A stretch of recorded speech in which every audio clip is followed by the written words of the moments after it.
When I tell people that I'm a professional concert violinist, a lot of them picture a glamorous lifestyle filled with travel, luxury hotels, and evening gowns.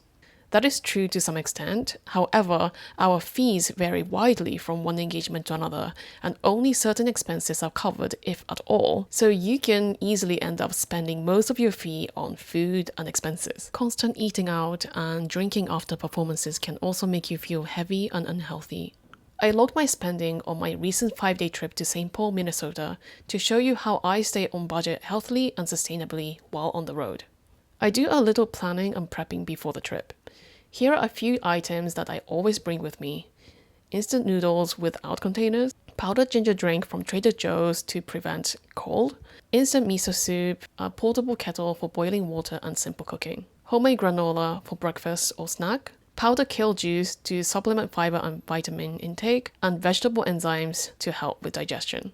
Before I travel, I check the hotel's website to see if there is a fridge or a microwave. The fridge at this hotel was far smaller than I'd expected, but still better than nothing. Once I see the space available in the fridge, I roughly plan my meals for the week and go grocery shopping. This time I went to Whole Foods, and with transportation it came to $50.54. The exact items I got were bananas, blueberries, yogurt in portion containers, wheat crackers, tomato parmesan soup, and classic beef chili. I was proud that everything fit perfectly in this tiny fridge. The schedule on my first day was quite rough. I woke up at 4 a.m. to fly in for a double rehearsal day. I was functioning on about 4 hours of sleep, so my priority was recovery and convenience. I ended up eating out all meals, so this was the most expensive day on this trip.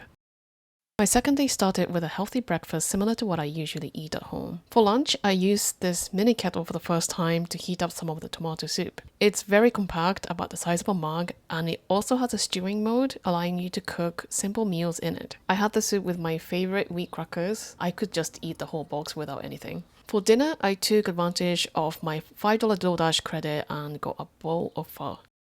The same breakfast on day 3. I like this container because I can add fruits on top without it overflowing. For lunch, I warmed up the beef chili in stewing mode this time and added some leftover rice from the first night. For dinner, I made my instant curry noodle using the bowl I kept from the takeout pho the previous night.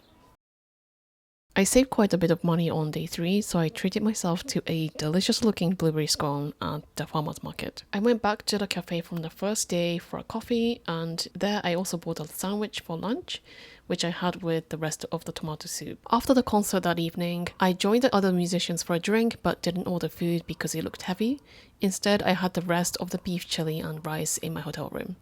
My last day started with the same breakfast. I never get tired of this combo. For lunch, my friend Lisa cooked the best meal of the whole trip, kimchi stew and dumplings. Lisa, you are the absolute best. She then took me to this amazing patisserie for dessert, where we had a hot drink and a pastry. After we played the concert, we found this really cute boba place on our way back, so this became my dinner. I was honestly still so full from lunch. My total spending on food on this trip came to $136.41, which brings to an average of $27.28 per day. That's around the same price as one order of burger at the hotel restaurant with tax and tip. Obviously, there were other expenses too, including round-trip rides to the airport and to Whole Foods. And I also wanted to buy Lisa's dessert at the patisserie since she made me lunch. So all of that together, it brought the total spending on this trip to $224.11. So how did I do? I definitely saved more money than the last time I was in St. Paul, and it didn't feel forced because I occasionally let myself eat what I enjoy. Just takes a little planning, prepping, and bringing a few items that make you feel at home. If you have any tips to share, please comment below. I hope you enjoyed the video and see you next time.